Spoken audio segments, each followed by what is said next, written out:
내게 책망할 일이 있노라. 자칭 선지자라 하는 여자 이세벨을 내가 용납함이니 그가 내 종들을 가르쳐 꾀어 행음하게 하고 우상 제물을 먹게 하는도다.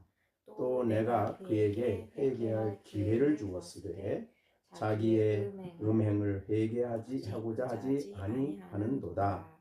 볼지어다 내가 그들을 침상에 던질 터이요 또 그와 더불어 간음하는 자들도 만일 그의 행위를 회개하지 아니하면 큰 환난 가운데에 던지고 또 내가 사망으로 그의 자녀를 죽이리니 모든 교회가 나는 사람의 뜻과 마음을 살피는 자인 줄 알지라. 내가 너희 각 사람의 행위대로 갚아주리라. 아멘. 네, 지난번에 두아디라 교회에서 우선 주님이 불꽃 같은 눈을 가지신 그분인데 칭찬하는 일이 먼저 있었습니다. 그래서 내가 내 사업과 사랑과 믿음과 섬김과 인내를 안다. 내 나중 행위가 처음 것보다 많다. 그래서 그들을 칭찬했습니다. 이제 오늘은 책망에 대한 얘기입니다. 그러나 내가 내게 책망할 일이 있노라 하면서 책망에 대한 이야기를 하시고 있습니다.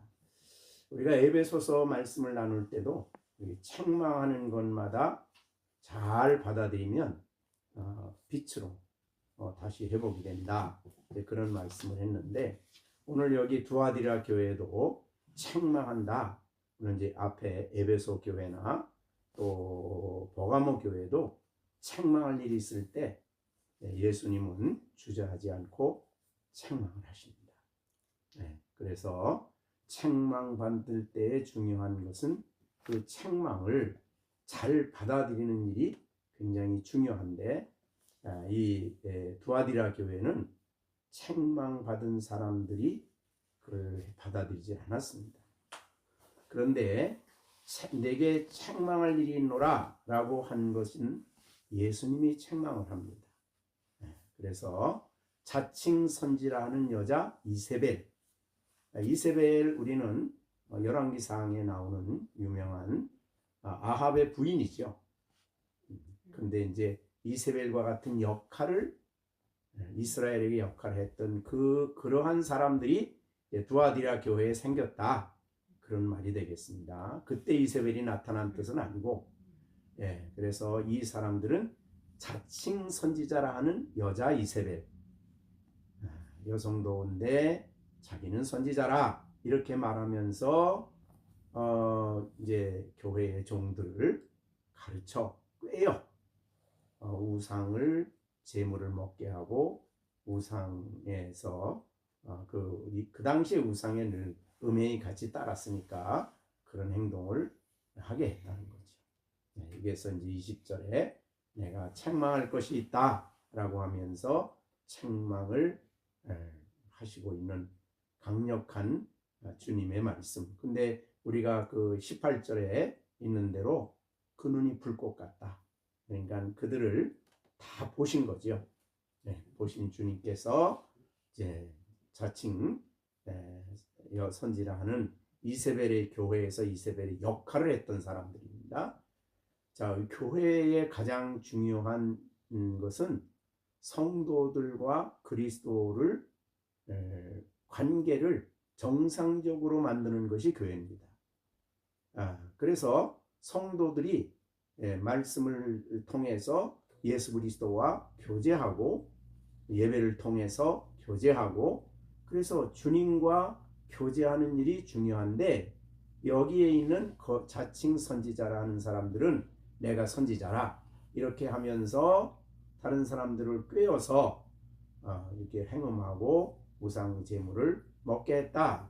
그건 뭐냐면 지난번에도 아까 말한 것처럼 두아디라 교회는 상업이 발달했다 그랬습니다. 그래서 상업 조합들이 많은데 거기서 이제 믿는 사람들이 오면은 그 당시에 상업 조합은 전부 다 우상이 있어요.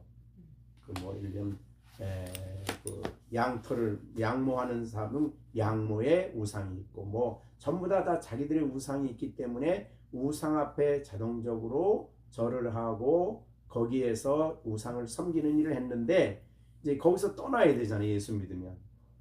그러면 불이익을 당하는 거예요. 이제. 그러니까 불이익을 당할 만한 어려운 상황에 빠지게 될 때에 이 거짓 선지자들이 나타난 겁니다. 야, 괜찮은 거야. 우상은 아무것도 아니야. 우상의 제물 먹어도 되고 아무것도 아니니까. 그 다음에 그들의 그 이제 우상의 전각에는 이제 그 성적인 죄가 만연돼 있으니까 그들에게 이제 그런 관계를 갖는 이런 일을 해도 괜찮아. 이렇게 얘기한 겁니다. 그러니까 이 사람을 예수 믿지 말라 그런 게 아니에요. 예수님을 믿는 건 그냥 믿는 거고 우상을 섬기는 건 또 괜찮다. 아무것도 아니니까 이렇게 이제 미혹을 했다는 겁니다. 그러니까 그 말을 들으니까 당장 이제 생활에 어려움을 겪어야 될 그들은 그 좋은 얘기야. 그러고 이제 그 사람의 가르침을 받고 그 사람을 추종하게 되었다는 것입니다.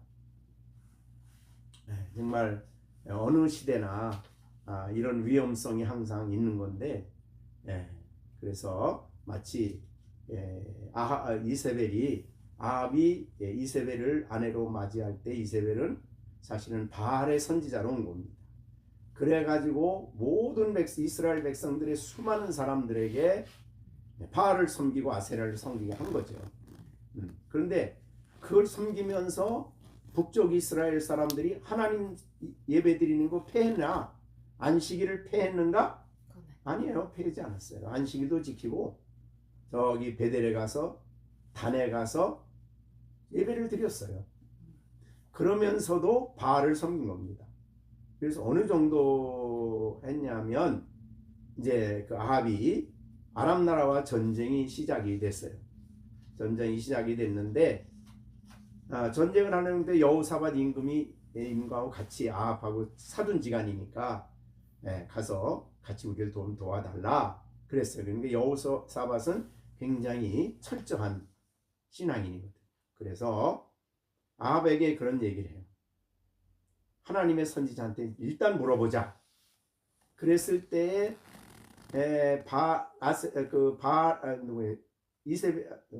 아합이 하나님의 선지자들을 봐. 근데 얼마나 많냐면 열왕기상 22장 6절에 보면 400명을 모았어. 400명.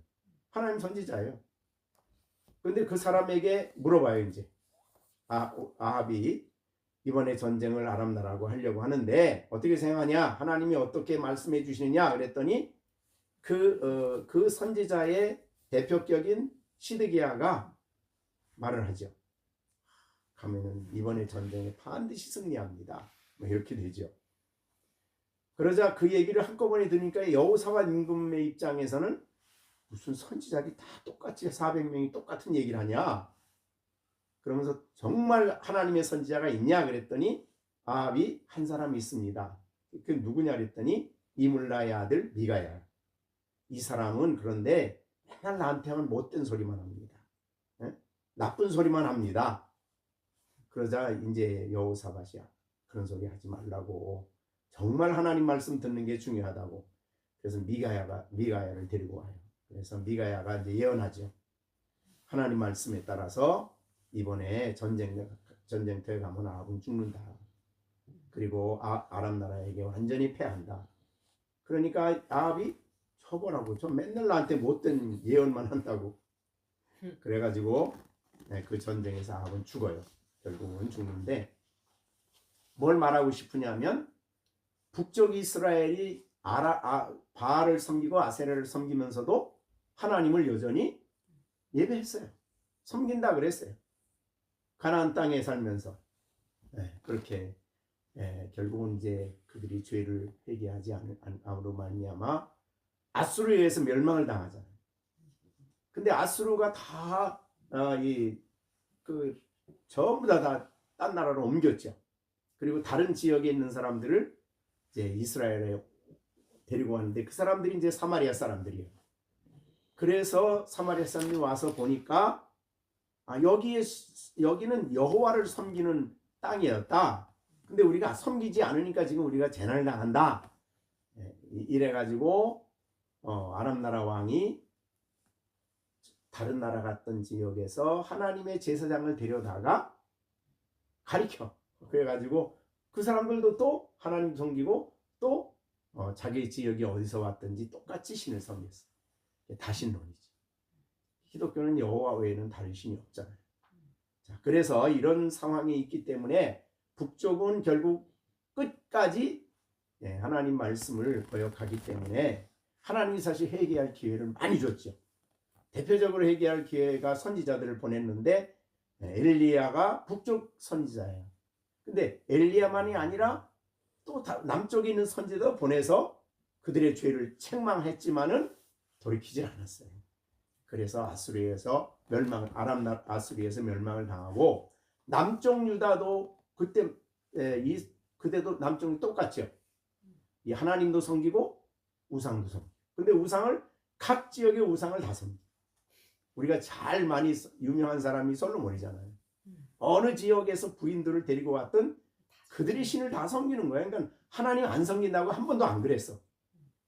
그래가지고 결국은 이사야 같은 사람이나 예레미야 같은 사람들이 나와서 하나님 말씀 전하니까 저는 죽여라. 이래가지고 우리가 잘 아는 대로 이사야는 톱으로 켜서 죽였죠. 므낫세가. 그렇게 하다가 끝까지 말을 안 들었기 때문에 하나님이 회개할 기회를 주었지만 회개 안 하니까 결국은 바벨론에 의해서 완전히 다 초토화됐죠. 그래서 오늘 본문에도 여기 이제 21절에 내가 그에게 회개할 기회를 주었다. 하나님은 갑자기 죄 짓는 사람 갑자기 징계 안 해. 회개할 기회를 줬는데 그들의 죄를 회개하지 않는 거예요.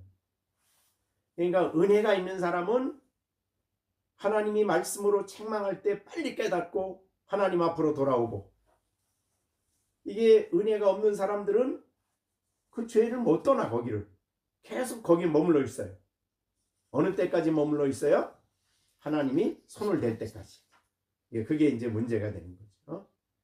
그래서 오늘 본문의 21절에 보면 내가 그들에게 회개할 기회를 주었으되 자기 행음을 회개하지 아니하기 때문에 내가 징계를 한다는 거죠. 그게 22절 23절이에요.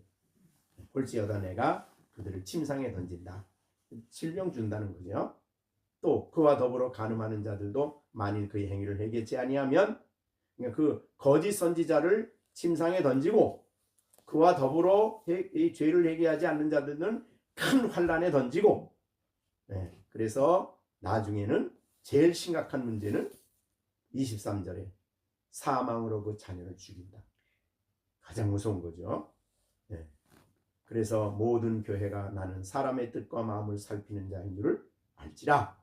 내가 너희 각 사람에게 행위대로 갚아주리라. 이 우상 섬기는 죄, 하나님을 떠나는 죄. 근데 이제 아까 사마리아 사람들이 하나님도 섬기고 자기 신도 섬겼을 때 하나님은 그들을 전혀 하나님 섬기는 사람이 아니라 그래요. 그럴 정도로. 자, 우리가 이 말을 들을 때 얼른 무조건 질병만 걸리면 죄 때문이다 이렇게 생각하면 안 되죠. 왜냐하면 우리가 요한복음에 나사로는 어떻게 돼? 나사로는 하나님이 사랑하는 자가 병들었습니다. 그랬는데 예수님이 이 죽을 병이 아니고 하나님의 영광을 나타낼 거다 이렇게 얘기를 했잖아요. 그죠? 그걸 보면 모든 죄는 다 재난 병은 죄 때문이다 이런 말하면 안 되는 거죠. 그 다음에 또 이제 요한복음에 보면 맹인이 날 때부터 맹인된 사람이 있었어요. 그러다 제자들이 뭐라 그러죠? 이건 누구 죄 때문이에요? 자기 죄 때문이요? 부모 죄 때문이요? 그러니까 예수님이 부모의 죄도 아니고 자기 죄도 아니다.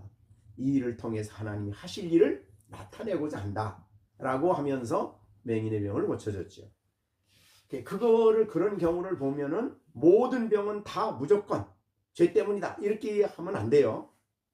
사실은 그 죄를 진정으로 말할 수 있는 분은 예수님 외에는 없어요. 그걸 사람이 이제 평가하기 시작하면 이제 그 사람이 문제가 되는 거예요. 같은 교회 안에서도 내가 기도해 보니까 너 죄 때문에 그래. 이런 식으로 하면 이제 큰 문제가 생기는 거죠. 그런 얘기는 하지 말아야 돼. 네. 근데 그렇게 자꾸 해. 어떤 일이 생기면 무슨 죄야 저거? 어떤 죄를 지어서 그래? 이렇게 말하면 안 된다. 이거 지금 예수님이 지금 책망하는 거 아니에요. 근데 예수님이나 하나님이 우리를 책망할 때에 우리의 마음을 모시고 책망할 때에 가장 먼저 책망하는 것은 성경이에요. 성경을 통해서. 그래서 우리의 죄를 성령을 통해서 깨닫게 하죠. 그게 1차적인 책망이고 또한 양심을 통해서 책망을 해요. 그런데 빨리 깨닫는 일은 빨리 깨닫고 회개하면 정말 좋은 거죠. 하나님 그걸 원하시니까. 그래서 회개할 기회를 줄 때 빨리 깨닫는 것이 은혜예요. 그거를 안 깨닫고 계속 얻어맞으면서도 그 길로 가면 계속 얻어맞으면 정말 이제 심각한 자리에까지 하나님이 하신다. 잠언 1장 23절에 보면 그런 말이 있어요. 나의 책망을 듣고 돌이키라. 보라 내가 나의 영을 너희에게 부어주며 내 말을 너희에게 보인다. 그 뭐예요? 책망을 받고 돌이키면 성령을 부어주신다는 거죠. 그리고 그에게 어떤 길을 가야 바른 길인지를 말씀을 통해서 보여주신다. 이렇게 얘기하는 거예요. 그러니까 책망이 목적이 아니죠. 바르게 세워주기 위한 하나님의 책망이에요. 그 다음에 이제 잠언 28장 13절에도 자기 죄를 숨기는 자는 형통하지 않아. 책망을 받으면서도 숨기고 혼자 몰래 그 일을 하고 있어. 죄를 자복하고 버리는 자는 불쌍히 여김을 받는다. 이렇게 됐어요. 그러니까 문제는 아간같이 끝까지 그거를 숨기는 게 문제예요. 그러니까 우리가 하나님의 책망은 우리를 사랑하셔서 하는 것이기 때문에 빨리 깨닫는데 의도맞을 자는 끝까지 안 하죠. 그건 정말 의도맞을 자예요. 그러니까 우리가 하나님이 그러니까 우리를 가장 잘 사랑하셔서 가장 1차적으로 우리를 책망하시는 게 사실은 성경입니다. 그리고 내가 섬기는 교회의 강단에서 선포되는 말씀이에요. 근데 이제 요새는 그 말씀이 제대로 선포가 안 돼서 정말 이제 심각한 문제지요. 그래서 우리가 이 시대에 가장 좀 심각한 문제 중에 하나는 하나님께서 이 땅에 그 기근이 왔다 그랬는데 그 기근은 무슨 기근이냐면 먹지 못하는 것 때문에 기근이 아니야. 하나님 말씀을 듣지 못하는 기근이에요. 굉장히 심각한 기근이죠. 그래서 그런 면에서 볼 때에 우리 신앙인들은 하나님 말씀을 잘 들으면 깨닫는 대로 우리를 살펴야 되죠. 그러니까 오늘 말씀도 이걸 보고 이게 두아디라 교회가 이 모양이냐 이러지 말고 사실은 이건 오늘날 이 시대를 보여주는 거죠. 오늘날 교회가 정말 하나님을 올바로 섬기는 그런 교회도 있지만 사실은 우상이죠. 우상. 마음의 우상. 마음의 우상을 섬기는 그건 자기중심이죠. 이기적이에요.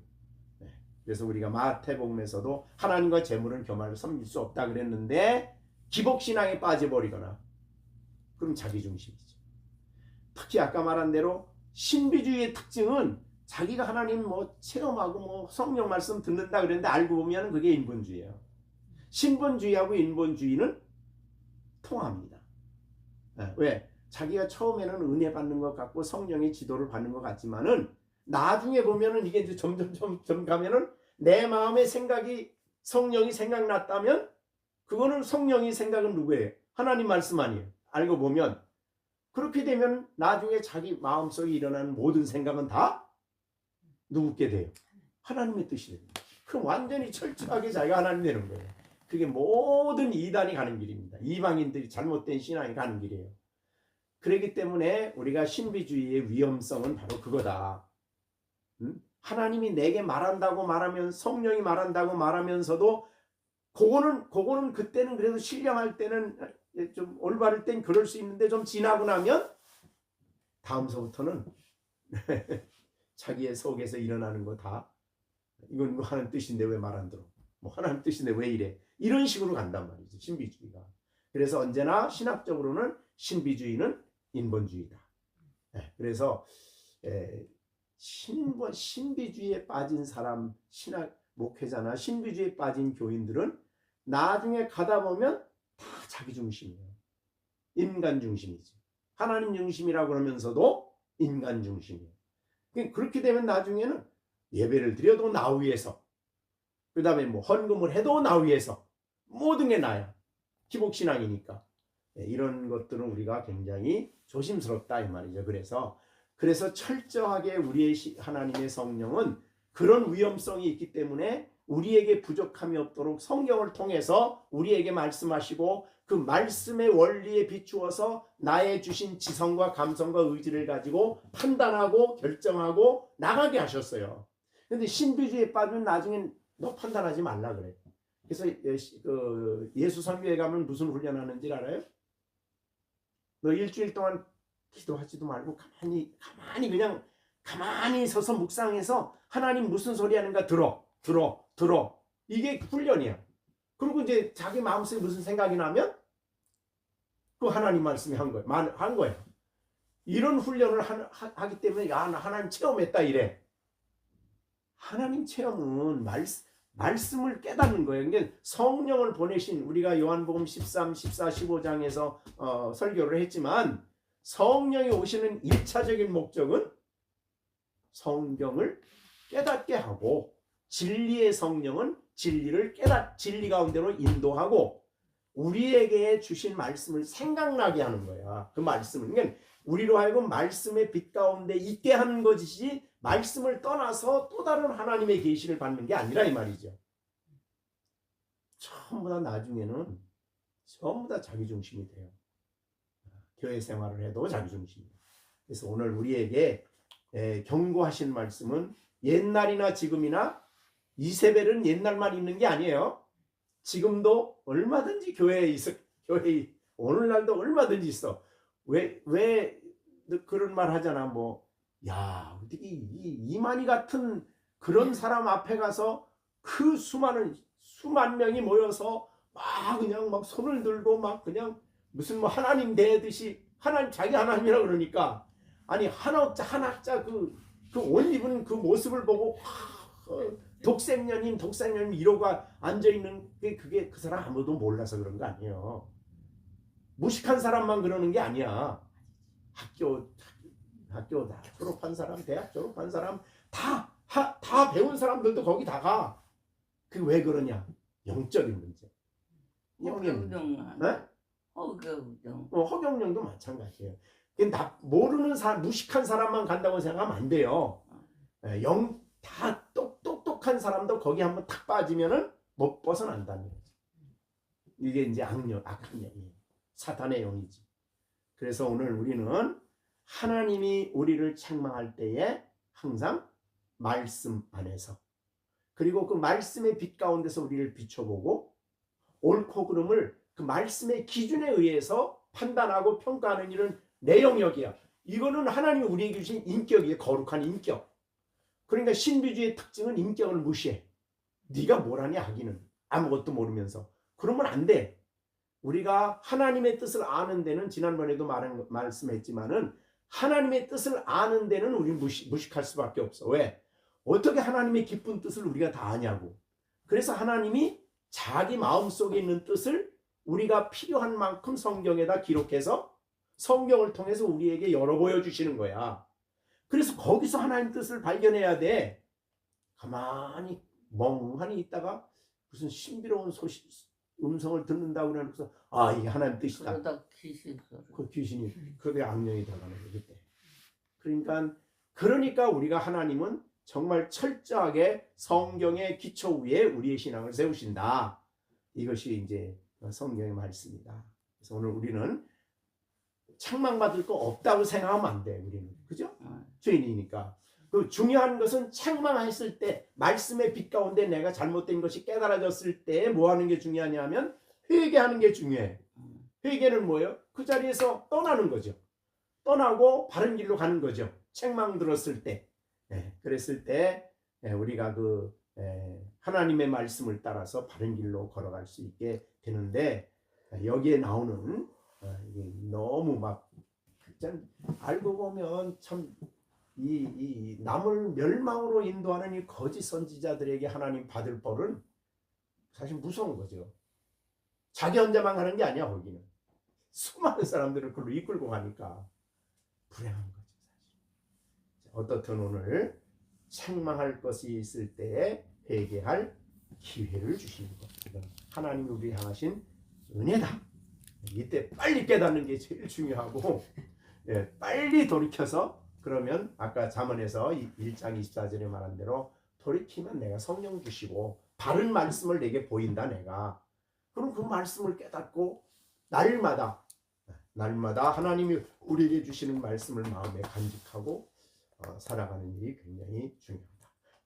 사실은 경건의 시간을 벌 때 내가 경건의 시간 해야지 그런 의무감에 사는 게 아니라 오늘 내게 주님이 말씀을 주신다는데 들어야지. 그래서 경건의 시간을 사실은 알고 보면 요새 정말 그 마태복음 상상설교하면서 얼마나 필요한 말씀들을 주셔요. 생생하게 주잖아요. 기도합시다. 하나님 아버지 감사합니다. 오늘도 저희들을 그리스도 안에 있게 하시고 오늘도 아버지 하나님 이 교회를 통해서 우리에게 주시는 두아디라 교회를 통해서 우리에게 교훈하시는 말씀을 듣게 하심을 감사드립니다. 하나님은 우리에게 너무나 인내하시며 우리가 잘못됐을 때 죄를 깨닫게 하시되 성경을 통해서 말씀을 통해서 성령으로 우리의 잘못을 이해시키고 깨닫게 하시고 바른 길로 갈 수 있도록 인도하실 뿐만 아니라 회개할 기회를 충분히 주시는 사랑의 주님이신 줄로 믿습니다. 그래서 우리들이 회개하고 죄에서 떠나고 하나님이 기뻐하는 바른 길을 걸어가야 될 것을 우리에게 알려 주셨습니다. 그러나 우리가 사는 이 세상은 악한 사단이 각양 방법으로 거짓 선지자들을 만들고 거짓 교사들을 만들어 교회를 혼란에 빠지게 하고 수많은 사람들이 미혹을 받는 이때에 우리가 깨어 정신 차려 바른 길을 걸어가는 저희들이 되게 해 주시옵소서.